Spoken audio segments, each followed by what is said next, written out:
can use existing woodland to introduce yourself to the idea of integrating livestock with trees.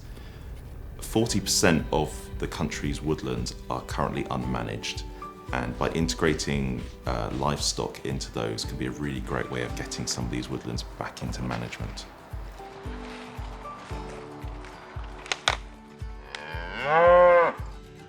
So agroforestry is the integration of trees into farming. Now this can look a whole lot of different ways. This can be rows of trees in a field, it can be scattered trees, it can be clumps, it can be shelter belts, it could be riparian woodland, it could be full-blown woodland on the farm. So you might plant at different densities for different reasons. So if you planted at a low density, this might work particularly well if you're a tenant farmer. You might minimise any potential land use change impacts on the farm.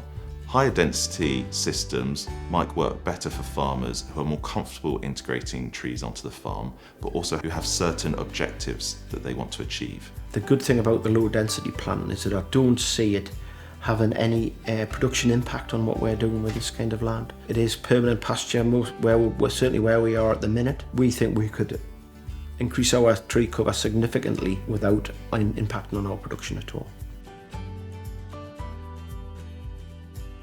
This layoff stands on the River Coquet, which is a triple SI. We are 4th generation farmers. We'll run around 260 suckler cows and 2,000 ewes. So the benefits of combining trees into the farming system is that it can build a lot of resilience into the farm. This can be helping to mitigate against climate change. This can be providing additional sources of income onto the farm, as well as providing a lot of natural benefits to both livestock and arable crops grown. We farm about 2,000 acres across 4 farms. There is mature trees, but we do have some natural regeneration, but we're also aware that a lot of our trees are ash. There's a good chance that in the long term we're going to lose some of that tree cover as well. It's quite important to us. The next generation trees are getting a chance to establish. This is one of the cactus guards we're using, so it's all about protection of the tree inside the guard. These rebars are about 1/3 of the way into the ground, so these stabilise the structure so that it has flex. We're able to let animals in here and graze around it. Because we're an organic farm, we've experimented in the past with using quite a deep mat of sheep's wool around them to inhibit grass growth around it.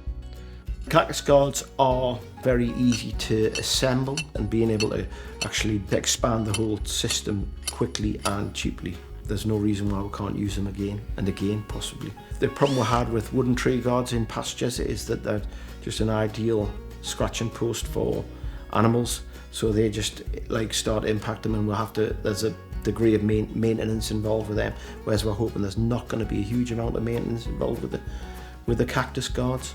We've been quite happy with them, but we're a lot more hopeful about the cactus guards and being able to actually expand the whole system quickly and cheaply with those.